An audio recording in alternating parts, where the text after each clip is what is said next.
Hello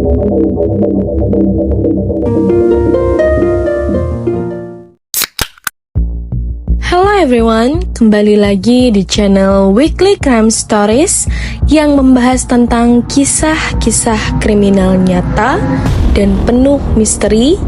Bagi kalian yang menyukai kisah kriminal yang penuh misteri, jangan lupa klik tombol lonceng di bawah, subscribe channel ini agar tidak terlewat kisah yang penuh misteri berikutnya. Ken Nix adalah pria yang dikenal sebagai orang yang penuh aksi.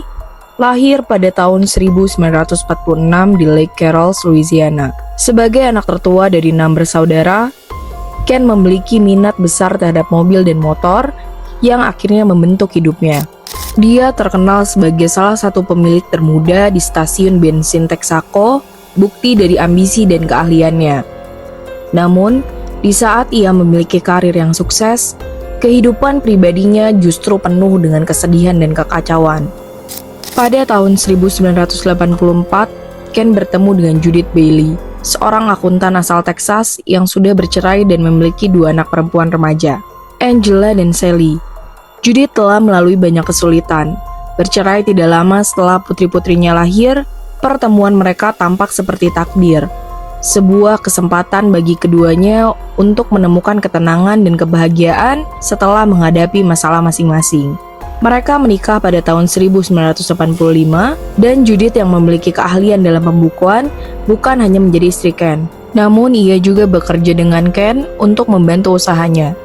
Hidup Ken sangatlah komplit, memiliki karir yang sukses dan mendapat mitra kerja istrinya sendiri. Namun, di bawah kendalinya, ketegangan mulai muncul. Selama 3 dekade pernikahan mereka, perbedaan antara kemandirian keras Ken dan sifat keibuan Judith, terutama terhadap anak-anaknya, mulai mengikis hubungan mereka. Pernikahan yang dulu menjadi sumber kebahagiaan, ini dipenuhi konflik. Pada tahun 2011, pernikahan itu runtuh. Namun, meskipun mereka bercerai, Judith tetap hadir dalam hidup Ken. Ia sering mengunjungi Ken di rumahnya di Broken Arrow, Oklahoma. Malam tanggal 21 Maret tahun 2016, segalanya berubah. Judith menelpon 911, suaranya gemetar seperti ketakutan. Kelihatannya seseorang menembaknya. Ujarnya kepada operator, ada pistol di sebelah tangan kirinya. Ken yang berusia 69 tahun ditemukan tewas di kamar tidurnya dengan luka tembak di pelipis kirinya, dan pistol tergeletak di sampingnya. Judith menggambarkan sosok pria yang putus asa karena kesehatan yang semakin memburuk, menyiratkan bahwa penyebab kematiannya adalah bunuh diri. Iya, dia sangat putus asa, ujarnya saat ditanya apakah Ken pernah berniat untuk bunuh diri, dan Judith menjawab karena neuropati yang ia derita semakin menyakitkan sehingga dia tidak bisa lagi menahannya. Ketika polisi tiba, Judith menunjukkan tubuh Ken. Awalnya pemandangan itu tampak sesuai dengan ceritanya, namun ada sesuatu yang tidak sesuai.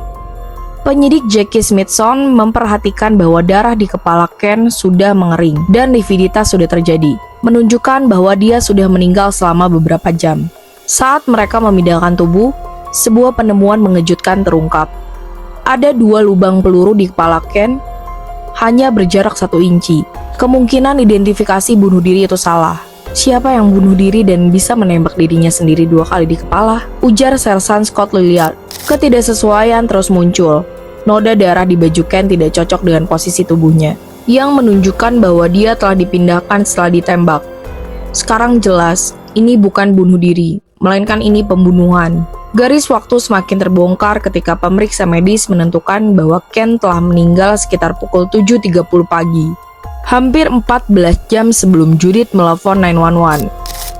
Kecurigaan tumbuh saat penyidik mulai fokus pada Judith dan putrinya. Sally dalam interogasi menggambarkan Ken sebagai pria yang kasar, mengklaim bahwa dia mengunjungi rumahnya sekitar pukul 11 pagi pada hari kematiannya. Tetapi ceritanya bertentangan dengan pernyataan awal Judith. Klarifikasi dari Judith mulai runtuh. Pihak berwenang mengetahui dari Todd More, suami Angela, anak Judith yang sudah berpisah, bahwa kedua saudara perempuan itu datang ke rumahnya sekitar pukul 12 siang di hari kejadian itu, memberitahu bahwa ibu mereka telah membunuh Ken dan bahkan mencoba merekrutnya untuk menutupinya. Ketika Sally ditangkap atas dugaan sebagai aksesori, topeng Judith mulai jatuh.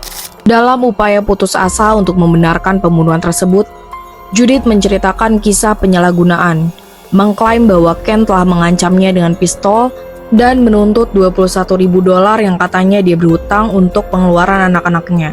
Dia menggambarkan pergulatan di mana pistol secara tidak sengaja meletus 2 kali, membunuh Ken. Namun bukti tidak mendukung klaimnya. Tidak ada tanda-tanda pergulatan yang ditemukan. Sifat luka Ken membuat ceritanya tidak masuk akal. Usut punya usut, kejanggalan pun mulai terkuak. Judith terlilit hutang dan menurut perjanjian perceraian mereka, dia akan mewarisi rumah Ken jika dia meninggal lebih dulu. Penyidik percaya bahwa Judith telah merencanakan bunuh diri untuk mendapatkan rumah tersebut, yang bisa dijualnya untuk mengatasi masalah keuangan. Pada Maret 2017, Judith Nix dinyatakan bersalah atas pembunuhan tingkat pertama. Pengadilan menghukumnya seumur hidup di penjara, meskipun dia memenuhi syarat untuk pembebasan bersyarat. Itu tidak akan terjadi sampai dia berusia 108 tahun. Harapan yang suram dan jauh bagi seorang wanita yang mengira dia bisa lolos dari pengkhianatan serta kejahatan yang besar. Hidup Ken Nix yang ditandai dengan kerja keras dan pencarian cinta yang tak kenal lelah, berakhir dengan tragis. Bukan oleh tangannya sendiri, tetapi melalui tindakan dingin dan terencana dari wanita yang pernah dia percayai dan menjadi bagian dari hidupnya. Berikut kisah tragis Ken Nix yang dibunuh oleh mantan istrinya yang terlilit hutang dan mengandalkan segala cara sampai dia tega membunuh mantan suaminya untuk sebuah rumah. Bagi kalian yang menyukai kisah seperti ini, jangan lupa dibantu like, komen, share, and subscribe. Dan untuk penonton setia WCS, serta masukan dan advice yang kalian berikan di kolom komentar, terima kasih semua. Kalian membantu Weekly Crime Stories untuk bisa menjadi lebih baik lagi. Terima kasih.